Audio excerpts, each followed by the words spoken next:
So, hi friends, I Ankit Parekh welcome you all to this video lecture. સો આજના lecture બહુ interesting થવાનો છે. એમાં જો હું વાત કરું તમને તો બેઝિકલી એવા બધા ન્યુમેરિકલ્સનું ડિસ્કશન કરવાનું છે જેમાં ગણતરીમાં બહુ મહેનત ખાસ હોતી નથી, બહુ એવા હાઈ લેવલના લોજિક નથી હોતા, પણ સાર્થક અંકો છે કે પછી ગુણાકાર ભાગાકારના બેઝિક ન્યુમેરિકલ્સ આજે કરવાના છે. બીજી અગત્યની વસ્તુ શું છે, આ બધા ક્વેશ્ચન્સ ટેક્સ્ટ બુકમાં આપેલા છે એના સ્વાધ્યાયના ક્વેશ્ચન્સ. અમુક ક્વેશ્ચન્સ એવા છે કે જે એમસીક્યુમાં કે એમાં પૂછવાની શક્યતાઓ ખૂબ ઓછી છે, છતાં પણ આપણે આ બધા ક્વેશ્ચન ટેક્સ્ટ બુકમાં આપેલા છે એટલે કમ્પ્લીટ કરી દઈએ છીએ. બરાબર, તો જો તમારી સ્ક્રીન સામે જે અત્યારે પહેલો ક્વેશ્ચન આવે છે, જેમાં 3 અને 4 લખેલો છે, અસાઇનમેન્ટના ક્વેશ્ચન્સ છે. બરાબર, આ ક્વેશ્ચન જે છે એ આપણે અત્યારે કરી લઈએ, પછી સ્વાધ્યાયના ક્વેશ્ચન્સ ઉપર જશું. એક આ ક્વેશ્ચન, સાદા લોલકથી ગુરુત્વ પ્રવેગ માપવાના પ્રયોગમાં સાદા લોલકની લંબાઈ જુઓ તો લંબાઈ તમને આપી દીધી છે અહીંયા.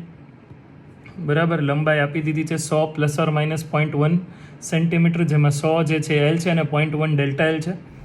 ટી બરાબર 2 ± 0.01 સેકન્ડ આપી દીધું છે. અને મહત્તમ પ્રતિશત ત્રુટિ જે છે તમારે શોધવાની છે. કઈ રીતે શોધશું આપણે આ? તો કે આપણી પાસે સૂત્ર છે શું, તો કે ટી બરાબર 2π√L/g. બરાબર, આ પ્રકારનો દાખલો આપણે આગળ ઉદાહરણમાંય કરેલો છે. તેથી T² બરાબર 4π² L/g લખી શકાય. બંને બાજુ વર્ગ કરી દીધો તો જીને સૂત્રનો કરતા બનાવો તો 4π² L/T² થશે. બરાબર, હવે ΔG/g જો લખવા જઈએ તો અહીંયા 4π² તો અચળ છે, એટલે અહીંયા ΔL/L પ્લસ 2ΔT/T. હવે અહીંયા જુઓ, આ જે છે એ ΔL છે, અહીંયા જે છે એ ΔT છે, અને અહીંયા તમારી પાસે T અને L આ વેલ્યુઓ તો છે, વેલ્યુઝ છે જ. તે બધી કિંમત તમે અહીંયા મૂકશો એટલે તમને જે મળશે એ સાપેક્ષ ત્રુટિ, અને જે કાંઈ આનો ફાઇનલ આન્સર આવે એને ગુણ્યા 100% કરશો એટલે તમને મળી જવાની છે પ્રતિશત ત્રુટિ. બરાબર, આમાં કાંઈ એવું અઘરું છે નહીં. શું જવાબ આવવાનો છે, તો કે મેં જવાબ અહીંયા લખેલો છે 1.1%, એટલે એ તમે કરી લેજો. આમાં કાંઈ પણ અઘરું નહોતું. આ પ્રકારના દાખલા આપણે આગળ પણ કરેલા છે, અને બેઝિકલી આ તો મેં તમને હોમવર્કમાં એકવાર આપેલો પણ છે. ઓકે, ચાલો નેક્સ્ટ ક્વેશ્ચન ઉપર આપણે જઈએ. તો કે નેક્સ્ટ ક્વેશ્ચન જે છે એ શેના માટે છે? નેક્સ્ટ ક્વેશ્ચનમાં ધાતુના પતરાની લંબાઈ આપણને આપી દીધી છે. લંબાઈ શું આપી છે? લંબાઈ L, પછી પહોળાઈ B અને જાડાઈ H, આટલું આપી દીધું છે. એટલે L છે, આપણી પાસે B છે અને H છે. તો એનું ક્ષેત્રફળ અને કદ ગણવાનું છે. ક્ષેત્રફળ કઈ રીતે લાવશું? આના માટે આપણે જો ક્ષેત્રફળની કિંમતો જોઈતી હોય તો કઈ રીતે મળશે, તો કે એ બરાબર આપણે લખી શકીએ છીએ 2 × LB, sorry 2 × LB plus BH plus HL. બરાબર, આ કિંમતો જ્યારે તમે એમાં મૂકશો એટલે અહીંયા તમારો કંઈક જે જવાબ આવશે, ગણતરી જ કરવી પડે, જેને આપણે સાર્થક અંકના સ્વરૂપમાં લખશું. કેમ ભાઈ સાર્થક અંક? તો કે રાઉન્ડ ઓફ કરવાની ટ્રાય કરજો. આમાં 1, 2 અને 3 ગુણાકારથી લાવીએ છીએ તો દશાંશ સ્થળ પછી આમાં જે છે એ 2 જ સાર્થક અંક છે. મિનિમમ ઈ થયા ને, તો જે જવાબ આવે એને 2 સાર્થક અંક, 2 દશાંશ સ્થળ પછી 2 સાર્થક અંક સુધી આપણે એને કન્વર્ટ કરશું. ઓર બીજી રીતે વિચારીએ તો આમાં ન્યૂનતમ સાર્થક અંક ધરાવતી સંખ્યા પણ આ જ છે, જેમાં 3 સાર્થક અંક છે. તો કુલ 3 સાર્થક અંક હોય એવા સ્વરૂપમાં આપણે એને કન્વર્ટ કરશું. એવી જ રીતે કદ, તો કદ થવાનું છે LBH. આવી જ રીતે હવે એક દાખલો આપણે આગળ ગણીએ એટલે તમને અંદાજ આવશે કે કઈ રીતે આપણે આ સોલ્વ કરીએ છીએ. નેક્સ્ટ ક્વેશ્ચન ઉપર આપણે જઈએ, જે સ્વાધ્યાયનો દાખલો છે. બહુ સહેલું. આ કથનને સ્પષ્ટ રીતે સમજાવો, એટલે કમ્પેરિઝન કરવાની છે, નવું કાંઈ નથી. શું છે જુઓ, સરખામણી માટેના માનકોની સ્પષ્ટતા કર્યા વગર પારિમાણિક રાશિ મોટી છે કે નાની તેમ કહેવું અર્થહીન છે. બરાબર, ધારો કે કોઈક એક માણસ એમ કે હું બહુ પૈસાદાર છું, બરાબર, મારી પાસે 50 લાખ રૂપિયા છે, પણ હવે તમે વિચારો અંબાણીની કમ્પેરિઝનમાં તો ગરીબ જ કહેવાય ને. એટલે કમ્પેરિઝન કરવાની વાત છે. અહીંયા આપણે જે છે એ કોઈ પણ ભૌતિક રાશિઓ વચ્ચે જે છે એ રિલેટિવિટી સાપેક્ષ જે સંબંધ છે એના વિશે ચર્ચા કરીએ છીએ. સમજાવું તમને. પરમાણુ ખૂબ નાના પદાર્થ છે, સાવ સાચી વાત. અહીંયા પહેલો પ્રશ્ન લખ્યો છે કે ભાઈ પરમાણુ જે છે ઓકે ખૂબ નાના છે, સાચી વાત છે, પણ કોની કમ્પેરિઝનમાં? ઇલેક્ટ્રોન, પ્રોટોન, ન્યુટ્રોન કરતાં તો પરમાણુ મોટો થયો ને. એટલે અહીંયા ચોખવટ કરી કે ક્રિકેટના બોલની સરખામણીમાં પરમાણુ ખૂબ નાના છે. ચાલો નેક્સ્ટ આપણે સમજીએ જેટ પ્લેન ખૂબ ઝડપથી ચાલે છે, સાવ સાચી વાત. પણ યાર પ્રકાશની ઝડપ 3 × 10⁸, બરાબર? પ્રકાશ જે છે એની ઝડપ 3 × 10⁸ મીટર પ્રતિ સેકન્ડ છે. આની કરતાં તો ફાસ્ટ નથી જ તે ને. એટલે કોની કમ્પેરિઝનમાં જે છે એ જોવાનું છે. તો કે જેટ પ્લેન બસ કરતાં ખૂબ ઝડપથી ચાલે છે. આ સાચું છે. ચાલો નેક્સ્ટ. જ્યુપિટરનું દળ ઘણું વધારે, હાવ સાચું. પણ કોની કમ્પેરિઝનમાં? સૂર્ય કરતાં. જ્યુપિટર એટલે ગુરુ, સૂર્ય કરતાં તો જ્યુપિટરનું દળ ઓછું જ થયું ને ગ્રહનું. ઓકે, એટલે આપણે કમ્પેર કરવું પડે છગનભાઈના દળ કરતાં. તો મેં છગન લખ્યું, તમે ચિંટુ, પિન્ટુ, ટીલું ગમે તે નામ રાખો, બરાબર? આ રૂમમાં રહેલી હવામાં અણુઓની સંખ્યા ખૂબ વધારે છે. કે હું એક રૂમમાં બેઠો છું, તે અણુઓની સંખ્યા ખૂબ વધારે છે, સાવ સાચી વાત. પણ સમગ્ર વાતાવરણમાં રહેલા અણુઓની સરખામણીમાં તો એ સંખ્યા ઓછી જ છે. કોમન સેન્સની વાત છે. એટલે એની જો હું વાત કરું તો કે આ રૂમમાં રહેલા હવામાં અણુઓની સંખ્યા ખૂબ વધે છે. કોની કરતાં? તો કે રૂમમાં રહેલા વિદ્યાર્થીઓની સંખ્યા કરતાં. અત્યારે તો કોઈ નથી, તમે બધા ઓનલાઈન છો, બરાબર? વિદ્યાર્થીઓની સંખ્યા કરતાં, એના માટે મેં આ સ્પેસિફિકલી ચોખવટ કરી કે આના કરતાં આ વધારે છે. ઇલેક્ટ્રોન કરતાં પ્રોટોન વધુ દળદાર છે. ઓકે, આમાં તો કમ્પેરિઝન છે જ નહીં યાર, કોઈ વાંધો જ નથી. આમાં ઓલરેડી કમ્પેરિઝન કરી છે એટલે આ સાચું જ છે. ચાલો નેક્સ્ટ જોઈએ. પ્રકાશની ઝડપ કરતાં ધ્વનિની ઝડપ ખૂબ ઓછી છે. ઓકે, ધ્વનિ એટલે અહીંયા જે છે એ સાઉન્ડની વાત થાય છે, અવાજની વાત થાય છે. તો ધ્વનિની ઝડપ જે છે ને એ તમને ન ખબર હોય તો કહી દઉં. ધ્વનિના તરંગની ઝડપ 340 મીટર પ્રતિ સેકન્ડ છે. અને પ્રકાશ માટે મેં અહીંયા ઝડપ હમણાં જ તમને લોકોને કીધી. કેટલી છે યાર? 3 × 10⁸ મીટર પ્રતિ સેકન્ડ. સમજ્યા? તો એની કમ્પેરિઝનમાં આ 3 × 10⁸ મીટર પ્રતિ સેકન્ડની કમ્પેરિઝનમાં તો ધ્વનિની ઝડપ ખૂબ ઓછી જ છે, સાવ સાચી વાત છે. એટલે હાલો સાચું કહી દઈએ, એમાં કોઈ આપણે એડ ઓન કે માઇનસ કરવાની જરૂર રહેતી નથી. તો નેક્સ્ટ ક્વેશ્ચન આપણે જોઈએ. અરે વાહ, સાર્થક અંક, વન ઓફ માય ફેવરિટ. નીચે આપેલ સંખ્યામાં સાર્થક અંકો નક્કી કરો. કરી દઈએ, આપણને કાંઈ નથી આવડતું એવું દુનિયામાં છે જ નહીં. 0.007, જેમ્સ બોન્ડની વાત નથી થતી. 007 સાતડો એક જ શૂન્યતર સંખ્યા છે, બાકી બધા શૂન્યો છે. એટલે આમાં આપણે એવું કહી શકીએ કે માત્ર એક સાર્થક અંક. કોનામાં?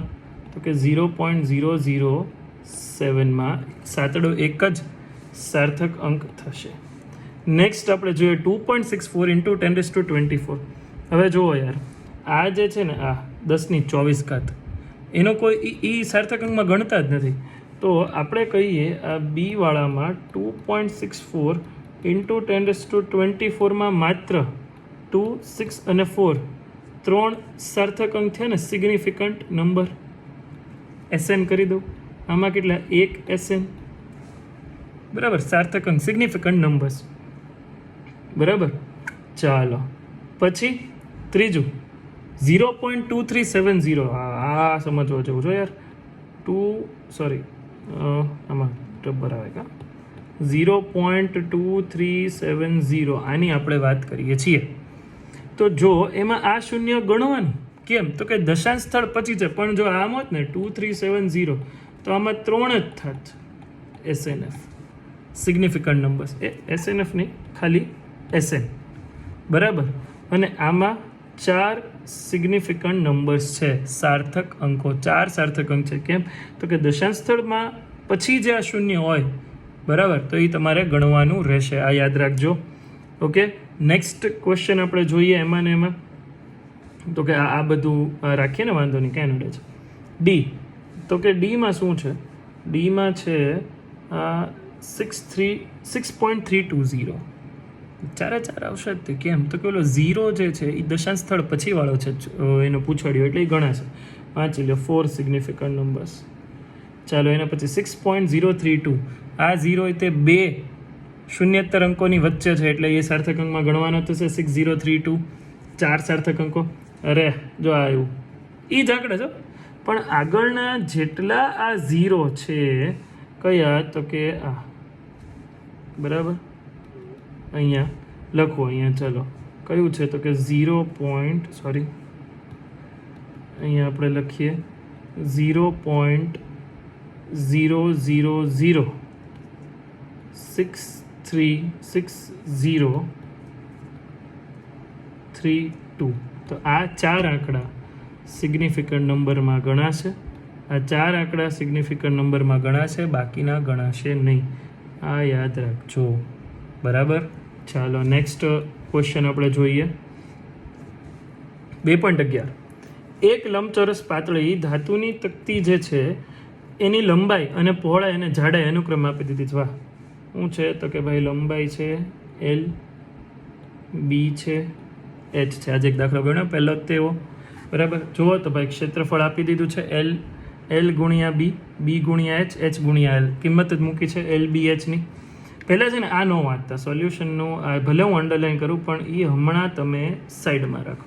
મારો જવાબ કેટલો આવે તો કે આ 2 × 4.360 આટલું કરું ને તો અહીંયા જવાબ બનશે આ 0, 6 દુ 12, વધી પડી 1, 2 તેરી 6, 6 ને 1 7 અને આ 8.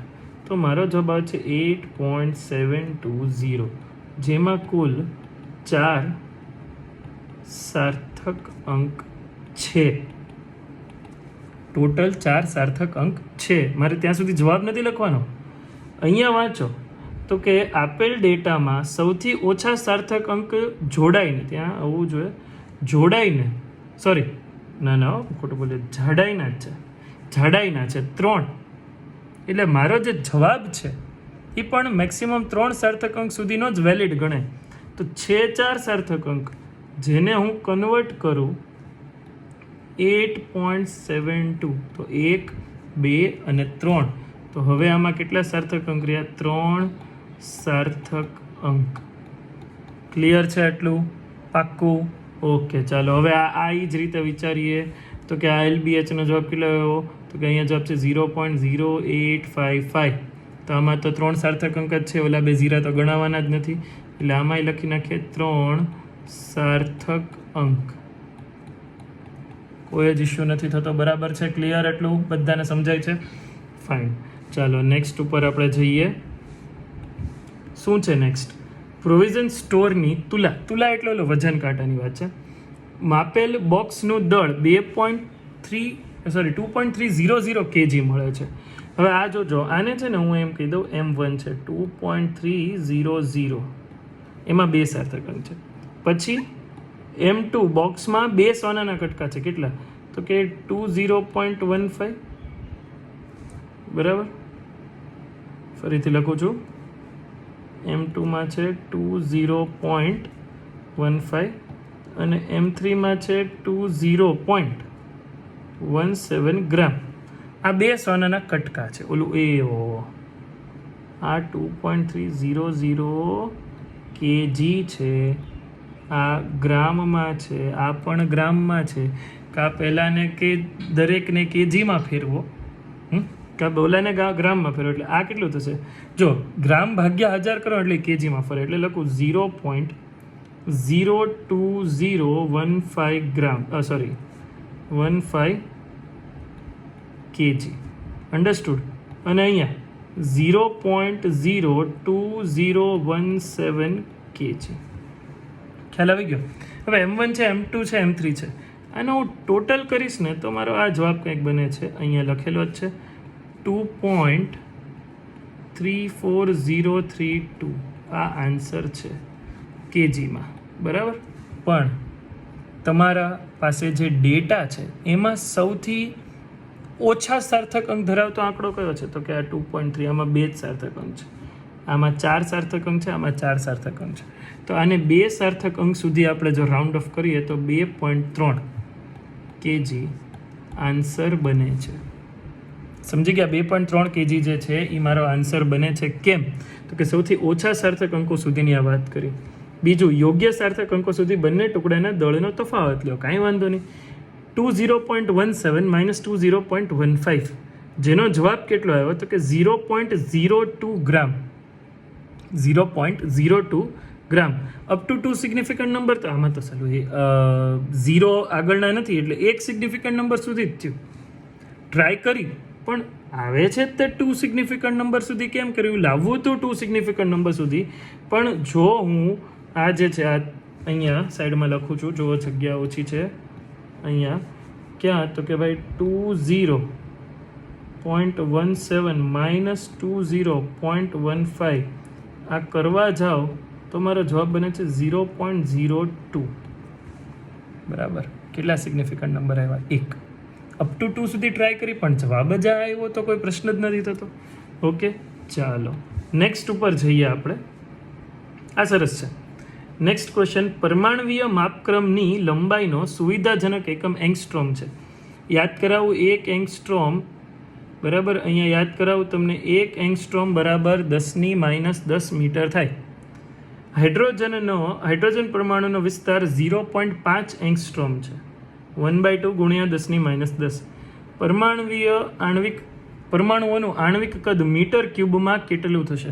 હવે એક વસ્તુ તમે સમજો કે આપણે અહીંયા દરેક પરમાણુને કે અણુને એક દ્રઢ ગોળા તરીકે વિચારીએ છીએ, અને ગોળાનું કદ થાય 4/3 πr³. ગોળાનું કદ કેટલું થશે? 4/3 πr³. જુઓ તો ભાઈ તમે અહીંયા v બરાબર 4/3 πr³ છે. ત્રિજ્યા, તો કે ત્રિજ્યા આપી છે 0.5 ગુણ્યા 10⁻10. આજે અહીંયા તમારી પાસે કિંમતો છે, આપણે થોડુંક આને નાનું કરી નાખીએ. અહીંયા આ કિંમતો, તો કે જો આ 4/3 છે, આ 4/3, પછી 3.14 અને આ 0.5 ગુણ્યા 10⁻10, એ એનો ઘન લખો લ્યો. બસ v બરાબર 4/3 πr³. કોનું કદ થઈ ગયું? ગોળાનું કદ. કેમ ભાઈ ગોળો લીધો? તો કે પરમાણુ જે છે એને આપણે ગોળા તરીકે સ્વીકારીએ છીએ. એનો જવાબ, તો કે એનો જવાબ બને છે 0.523 ગુણ્યા 10⁻30. કેમ આ 10⁻30? જુઓ તમે, આ છે, જુઓ આ જે છે ને અહીંયા, આ સમજવાની વસ્તુ છે આપણી માટે. આ બરાબર, આ વસ્તુ અહીંયા સમજવી જોઈએ. 10⁻10 ગુણ્યા એની 3 ઘાત, એટલે એ થઈ ગયો 10⁻30. ઓકે, જવાબ તો બની ગયો છે. હવે આ એક પરમાણુનું કદ બને છે આપણી પાસે. આ જે છે ને એ એક પરમાણુનું કદ બન્યું. તમને પ્રશ્નમાં શું પૂછ્યું? તો 1 મોલ हाइड्रोजन परमाणुओं कद कितना है?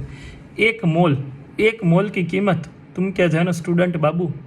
हम तो जानते ही होंगे. केम? तो कि भाई केमिस्ट्री में आयु है यार, 1 मोल बराबर 6.022 इंटू 10⁻23. तो अँ गुणिया 6.0 એ અહીંયા 23 આપ્યું છે, તો 23 6.0 22 કે 23 does not make any difference. 23 ઘાત ગુણી નાખો. યાર આનું તો કોઈ કામ જ નથી ને.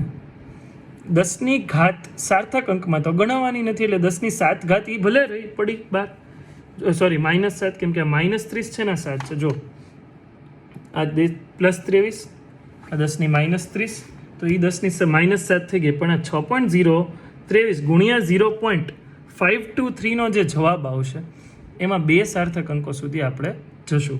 બરાબર, તો એનો જવાબ જે છે એ 3.16 ગુણ્યા 10⁻7 મીટર ક્યુબ હશે.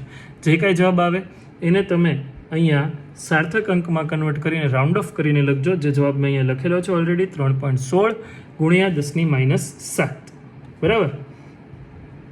નેક્સ્ટ ક્વેશ્ચન આપણે જોઈએ. સેમ ટાઈપના ક્વેશ્ચન છે. 1 મોલ આદર્શ વાયુનું પ્રમાણભૂત તાપમાને અને દબાણ, પ્રમાણભૂતને છે ને કહેવાય છે STP, standard temperature and pressure, આપ્યું છે 22.4 લીટર કદ, એટલે V આપી દીધું છે 22.4 લીટર. નેક્સ્ટ આપણને આપ્યું છે 1 મોલ હાઇડ્રોજન વાયુ, તો કે એના માટે મોલર કદ અને પરમાણ્વિક કદનો ગુણોત્તર શું હશે?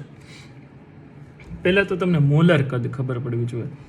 ત્રિજ્યા આપી દીધી છે. હાઇડ્રોજન અણુના પરિમાણ એટલે શું?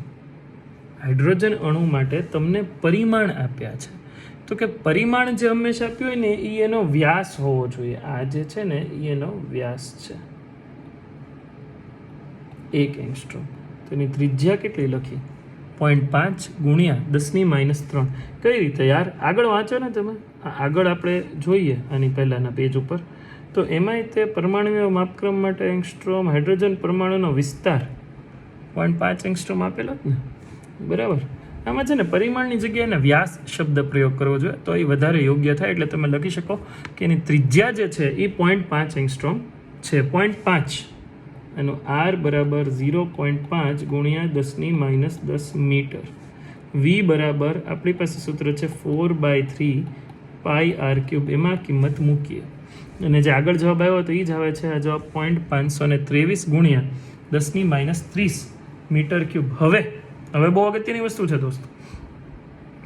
1 મોલ હાઇડ્રોજન માટે તો પાછું એ ગુણવાનું. એટલે 1 મોલ માટે 6.023 ગુણ્યા 10⁻+23 અને આ જે જવાબ એક પરમાણુનું કે અણુનું જે કદ આવ્યું છે એની સાથે ગુણ તો આ જવાબ મળ્યો 3. આગળ યાદ હતો કેટલો મળ્યો? તો કે આને હું છે ને આને વી કહી દઉં, બરાબર. આ VM કહી દઉં. કેમ VM? તો કે એ મોલર કદ કીધું અને V આવ્યું છે આપણું 3.16 ગુણ્યા 10⁻7 મીટર³, બરાબર. એક આ આવ્યું છે આપણી પાસે અને VM છે આપણી પાસે 22.4 લીટર. હવે એક વસ્તુ ખબર પડી જોઈએ, 1 લીટર બરાબર 10⁻3 મીટર³. એટલે VMનો જવાબ થશે 22.4 ગુણ્યા 10⁻3 મીટર³. કઈ વસ્તુઓ છે? VM છે આપણી પાસે V છે.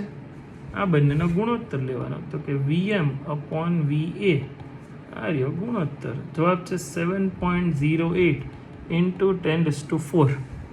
અમારે ગણતરી અત્યારે બોર્ડ ઉપર ન કરવી પડે એટલે હું તમને આવી રીતે કહું છું. તમે જે છે એમાં લખતા જજો, સમજતા જજો, એટલે તમને એ કોઈ વાંધો આવશે નહીં, બરાબર. તમારે ગણતરી કરવી પડશે. જરૂર પડે તો આમાં તમે કેલ્ક્યુલેટર વાપરજો. આમ 1 મોલ હાઇડ્રોજનનું મોલર કદ તેના પરમાણ્વિક કદ કરતાં 7.08 ગુણ્યા 10⁴ ગણું વધારે છે. કેટલા ગણું? રેશિયો જે ગુણોત્તર આવ્યો હોય જે સૂચવે છે હાઇડ્રોજનમાં અણુઓ વચ્ચેનું અંતર અણુના પરિમાણ કરતાં ઘણું વધારે છે. સમજાવો. વાયુના અણુ છે ને એકબીજાથી છૂટા રહેલા છે, બરાબર. આ તો કોમન સેન્સની વાત બધા આખા ગામને ખબર છે. એક અણુને બાજુમાં મૂકો અને આ એક અણુ એની બાજુ, બીજો એની બાજુ, ત્રીજો એની બાજુ, ચોથો, એવી રીતે કહેવાય ને કે જકડાવીને એકદમ તમે એને કચકચાવીને ભરીને તમે મૂકો, બરાબર. જેમ કે હું આ સમજાવું તમને. જુઓ, આમાં છે ને આ વરિયાળીની બોટલ છે, બરાબર. હવે આમાં એવું વિચારો કે આ એક વરિયાળી છે ને હાઇડ્રોજનનો અણુ છે. તો અત્યારે તમે એને કચકચાવીને ભરે છે, કોઈ બે અણુઓ વચ્ચે જગ્યા નથી, બરાબર. આટલી વસ્તુ સમજ્યા તમે? તો આટલું જ કદ રોકે છે. પણ વાયુના સ્વરૂપમાં અણુઓ છે તો એ આખી બોટલનું જે કદ છે એ રોકે છે, કેમ કે બે અણુઓ વચ્ચે બહુ બધી જગ્યા છે. કેમિસ્ટ્રીમાં તમે ભણશો, આપણે ફિઝિક્સમાં પણ 11મા ધોરણમાં જ વાયુનો ગતિવાદ ભણવાનો છે, એમાં આપણે વિશેષ ચર્ચા કરશું. અત્યારે આગળ વધીએ. લ્યો વાર્તા. નીચે આપેલ સામાન્ય અવલોકનો સ્પષ્ટ રીતે સમજાવો. તમે સુપરફાસ્ટ ટ્રેનમાં બેઠા હો અને ટ્રેનની બારીની બહાર જાઓ તો નજીકની વસ્તુઓ જેમ કે વૃક્ષ, મકાનો વગેરે તમારી ગતિની વિરુદ્ધ દિશામાં ગતિ કરતા હોય એવું તમને લાગે છે. આ સાચી વાત છે, ખબર છે આ વસ્તુ મને, તો શું કરું? પરંતુ દૂરની વસ્તુઓ જેમ કે સૂર્ય, ચંદ્ર, દૂરની ટેકરી વગેરે સ્થિર લાગે છે. આવું કેમ? તો કે આની માટે દ્રષ્ટિસ્થાન રેખાને ઇંગ્લિશમાં કહેવાય છે અહીંયા લાઇન ઓફ સાઇટ. આને કહેવાય line of site, LOS, line of site, બરાબર. આ યાદ રાખજો તમે. શું કીધું છે? તો કે અવલોકનકારની આંખમાંથી પસાર થતી કાલ્પનિક રેખા છે. આપણે છે ને આંખ સીધું જ જોઈ શકીએ. તમે જુઓ આપણે જે ક્ષિતિજ છે એની પછી નથી જોઈ શકતા. ઘણીવાર કેવું થાય ખબર, આપણને એવું લાગે કે દરિયામાંથી વહાણ આમ બહાર આવતું હોય, હકીકતમાં બહાર ન આવતું હોય. પૃથ્વી આમ અમુક ટાઈમ પછી આમ જે છે એ વક્ર છે, બરાબર. એટલે આપણને સીધું જ્યાં સુધી દેખાય ને ત્યાં સુધી દેખાય. વક્રની આ બાજુ હોય, આમ વક્ર હોય અને હું અહીંથી જોતો હોય, બરાબર, તો અહીંયા જે હોય ને મને દેખાવાનું નથી. ખ્યાલ આવી ગયો? ઉપરોક્ત કિસ્સામાં જ્યારે આપણે બારીની બહાર જોઈએ છીએ, નજીકની વસ્તુઓ આપણી આંખ વચ્ચેનું અંતર ઓછું છે. દ્રષ્ટિ સ્થાન રેખા જે છે એ નાની છે. આથી દ્રષ્ટિ સ્થાન રેખા બદલાવાને લીધે વસ્તુઓ ગતિમાં હોય એવું લાગે. હવે સમજો, નજીકની વસ્તુ છે એની સાથે આમ છે, હવે તમે ગતિ કરતા જાઓ છો એટલે એ દ્રષ્ટિ સ્થાન રેખા ખસતી ગઈ, એટલે તમને એવું લાગે કે એ બદલાય છે. પણ સૂર્ય ક્યાંક આમ દૂર રહેલો છે ને આમ તમે એને અવલોકન કરો છો, તો તમે અહીંથી ધારો કે અહીંથી આમ ફરતા હોય તોય તમારી સાપેક્ષે એની દ્રષ્ટિ સ્થાન રેખા બદલાતી નથી. એટલે તમને કેવું દેખાવાનું છે? સ્થિર. દૂરની વસ્તુ અને આપણી આંખ વચ્ચેનું અંતર ખૂબ વધારે છે એટલે આપણને એવી કોઈ તકલીફ પડતી નથી. આથી દ્રષ્ટિ સ્થાન રેખા બદલાતી નથી, જેથી વસ્તુઓ જે છે એ સ્થિર હોય એવું આપણને લાગે છે. ખ્યાલ આવી ગયો ને? ઓકે, ચલો નેક્સ્ટ આપણે જોઈએ. આ પણ વાર્તા જ છે. ભૌતિક રાશિઓના માપનમાં સચોટતા હોવી તે વિજ્ઞાનની આવશ્યક. સચોટતા એટલે એક્યુરસી, પરફેક્શન, બરાબર. ઉદાહરણ તરીકે કોઈ વિમાનની ઝડપ નક્કી કરવા માટે ખૂબ જ સૂક્ષ્મ સમય અંતરાલોએ તેના સ્થાન નક્કી કરવા માટે એક ચોક્કસ પદ્ધતિ હોવી જોઈએ. બીજા વિશ્વયુદ્ધમાં રડારની શોધ પાછળ એ જ પ્રયોજન હતું. આધુનિક વિજ્ઞાનમાં આવા જુદા જુદા ઉદાહરણો વિશે વિચારો, જેમાં લંબાઈ, સમય, દ્રવ્યમાન વગેરેના સચોટ માપનની આવશ્યકતા હોય. જો કે આ ઉપરાંત શક્ય હોય ત્યાં સચોટતા માત્રાત્મક વિચારો આપી શકો છો. ટાઈમપાસ ક્વેશ્ચન છે, સોલ્યુશન જોઈ લઈએ. કે વિકાસ માટે, વૈજ્ઞાનિક વિકાસ માટે ભૌતિક રાશિઓના માપનમાં સચોટતા હોવી જરૂરી છે. તો પ્રશ્નમાં કીધું ને યાર તમે, જેમ કે એક્સરેની મદદથી સ્ફટિકોના ક્રમિક સ્તરો વચ્ચેનું અંતર માપી શકાય છે. આ એક્સરેની મદદથી કેમ માપી શકાય? બરાબર, બે અણુઓ વચ્ચેનું અંતર કેટલું સૂક્ષ્મ છે, એંગસ્ટ્રોમના ક્રમનું, એ પણ આપણે એની મદદથી માપી શકીએ છીએ. એક છે ને અમુક મિકેનિકલ એન્જિનિયરિંગ મેં કરેલું છે એટલે હું તમને કહું છું. એક હવે નોન ડિસ્ટ્રક્ટિવ ટેસ્ટ, NDTs કહેવાય, બરાબર. નોન ડિસ્ટ્રક્ટિવ ટેસ્ટનો મિનિંગ સમજો. એમાં છે ને ધાતુને તોડ ભાંગ કર્યા વગર એમાં અંદર કંઈક પોરસ હોય, ભેજ હોય, છિદ્ર હોય, એ ગોતી શકાય. એ આવા બધા વિદ્યુત ચુંબકીય તરંગોની મદદથી.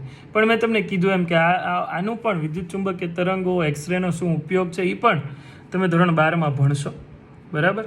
નેક્સ્ટ ક્વેશ્ચન જે વાંચવાનો હતો, હા યાર, આ લાસ્ટ આજનો કરી લઈએ. જે રીતે વિજ્ઞાનમાં સચોટ માપન જરૂરી છે તેવી જ રીતે અલ્પ વિકસિત વિચારો અને સામાન્ય માપન દ્વારા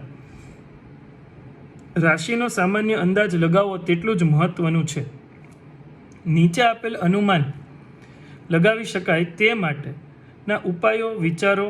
જ્યાં અનુમાન મેળવવાનું અઘરું લાગે ત્યાં રાશિઓની મહત્તમ મર્યાદાથી મેળવવાનો પ્રયત્ન કરો. કાંઈ વાંધો નહીં, હું એનું જે સોલ્યુશન છે એના ઉપર ડાયરેક્ટ વયો જાઉં છું. પહેલું, વર્ષા ઋતુમાં સમયમાં ભારત ઉપર છવાયેલી વરસાદી વાદળોનું કુલ દળ. ખતરનાક ક્વેશ્ચન છે. કઈ રીતે માપે કે કેટલા વિસ્તારમાં આ વાદળો આવેલા છે?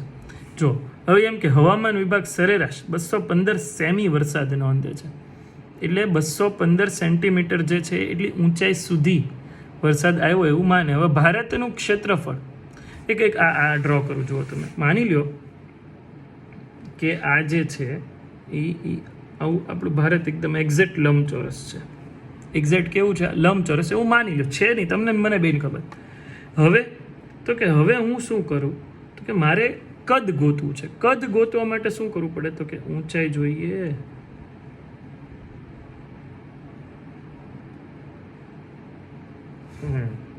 એક મિનિટ હવે સમજાણું. હવે આ ક્ષેત્રફળ હોય ને, ધારો કે આ ક્ષેત્રફળ,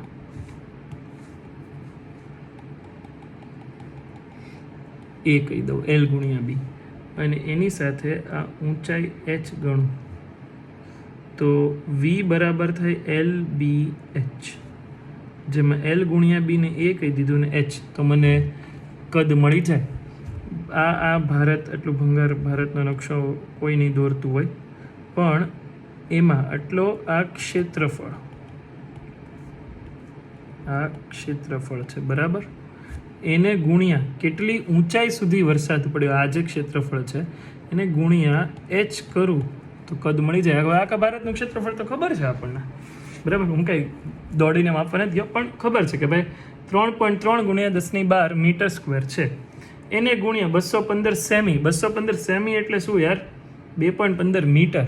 એસઆઈ એકમમાં ફેરવો પડે ને, ત્રણેયના મીટર, એટલે ક્ષેત્રફળ મીટર સ્ક્વેરમાં અને એચ જે છે એ મીટરમાં, એટલે તમારો જવાબ જે બની ગયો એ બને છે મીટર ક્યુબમાં.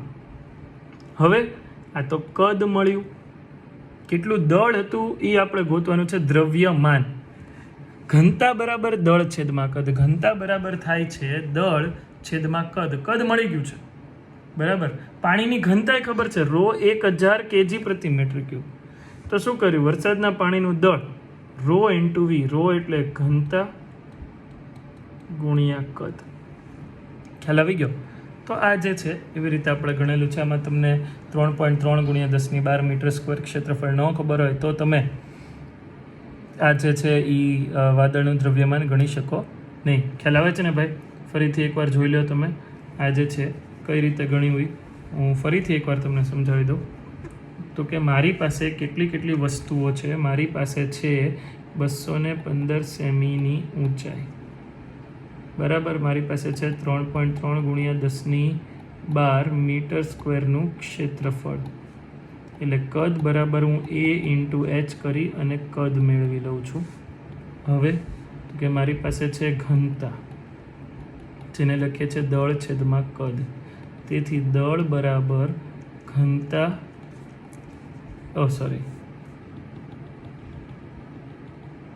તેથી દળ બરાબર ઘનતા ગુણ્યા કદ. હવે તો કે હવે મારી પાસે ઘનતા છે, કદ છે. ઘનતાને રો કીધું, કદને વી કીધું, જેના ઉપરથી એમ મળી જશે. આ કોનું દ્રવ્યમાન છે? તો કે વાદળનું. કેમ કે પાણી તો મૂળ વાદળમાંથી જ આવ્યું છે બરાબર. તો આ જે છે એ વાદળનું દ્રવ્યમાન છે. સમજી ગયા બરાબર? આમાં કંઈ એવું અઘરું હતું નહીં. ચાલો નેક્સ્ટ, કોઈ હાથીનું દ્રવ્યમાન.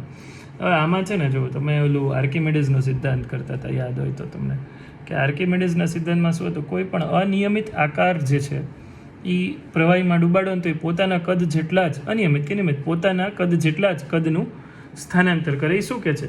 જેના તળિયાનું ક્ષેત્રફળ જાણતા હોય તેવા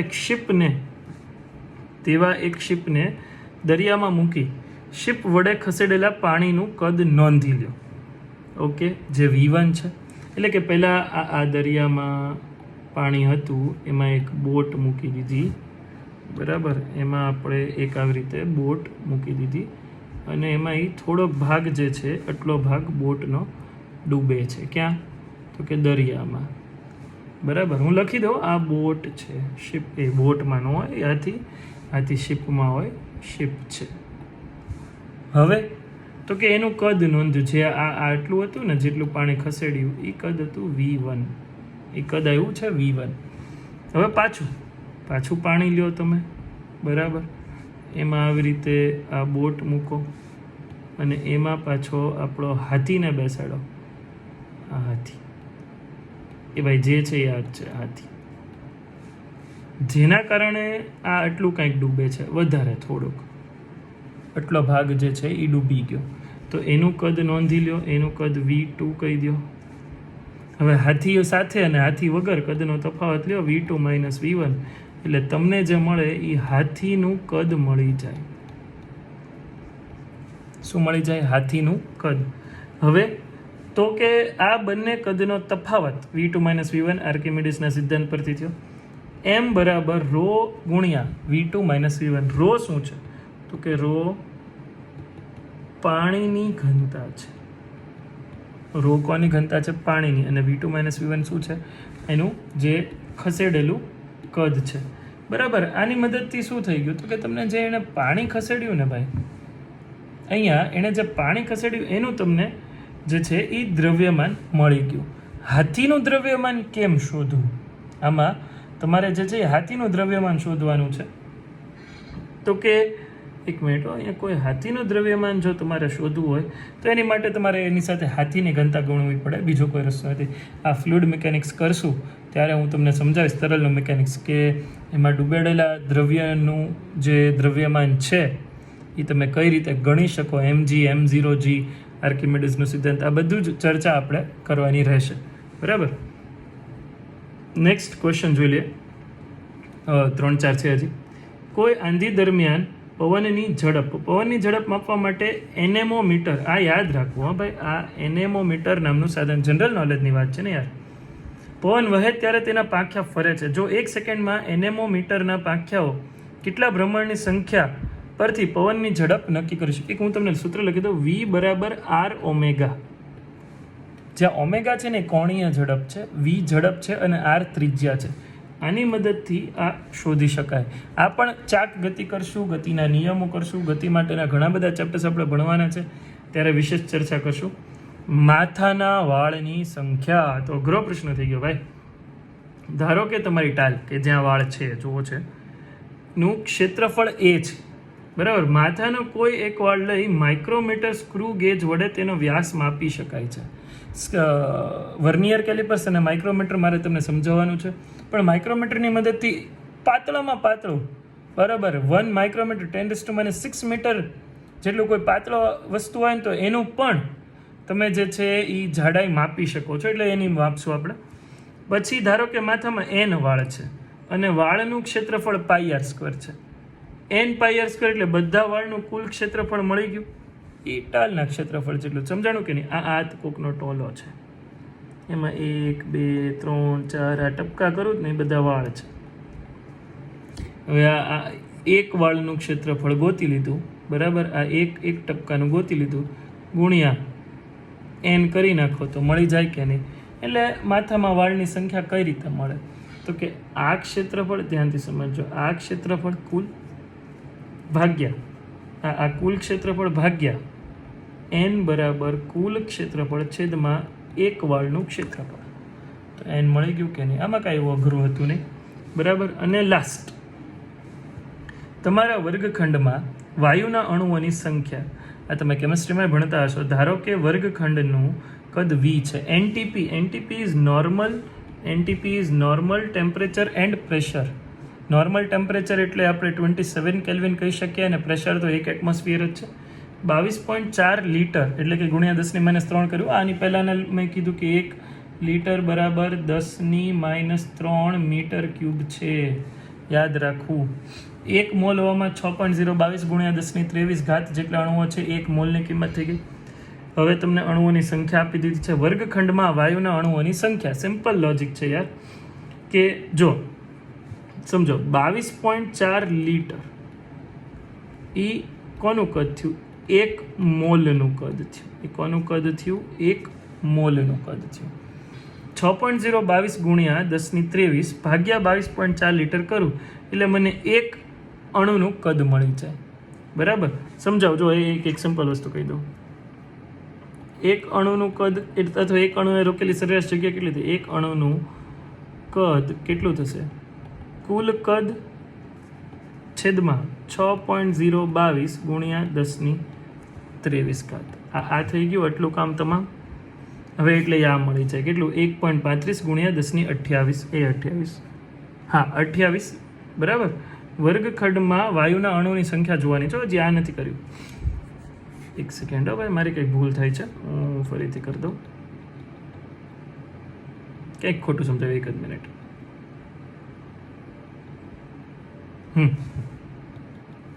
સિમ્પલ છે. આપણે એવું કહીએ, ધારો કે 22.4 લીટર જે છે એ કોનું? અહીંયા ત્રિરાશી જ મૂકવાની. 22.4 લીટર, સાંભળજો, 22.4 લીટર 6.022 ગુણ્યા 10⁻23. તો વીમાં કેટલી? એટલે વી શું છે અહીંયા? તો કે વી બરાબર વર્ગખંડનું કદ છે, બરાબર. તો અહીંયા આપણે સમજીએ કે ત્રિરાશીમાં કેમ કરશું? 1 મોલમાં કેટલું કદ છે? અરે 1 મોલમાં કેટલા અણુઓ છે? 6.023 કે 22 ગુણ્યા 10⁻23. બરાબર, આ 1 મોલમાં છે એટલે એનું કદ છે 22.4 લીટર. એટલે 22.4 લીટરને આપણે લખીએ ગુણ્યા 10⁻³ આટલા અણુ વીમાં કેટલા ત્રિરાશિ મૂકેલી છે તો આ વી ગુણ્યા n છેદમાં 22.4 ગુણ્યા 10⁻³ કરી દો, જે આવે એ તમારો જવાબ. આ વી છે ને, આ વી ત્યાં તમારે રૂમનું કદ, તમે જે રૂમમાં બેઠા છો એનું કદ L ગુણ્યા B ગુણ્યા H કરી અને એ મૂકવું પડશે. સો આજે આટલા ક્વેશ્ચન્સ રાખીએ છીએ આપણે. બરાબર, નેક્સ્ટ લેક્ચર્સમાં આપણે વધારે ચર્ચા કરશું. જે થોડા ઘણા બાકી છે એ આવતા લેક્ચરમાં જોઈ લેશું. ત્યાં સુધી stay home, stay safe, stay tune. Thank you.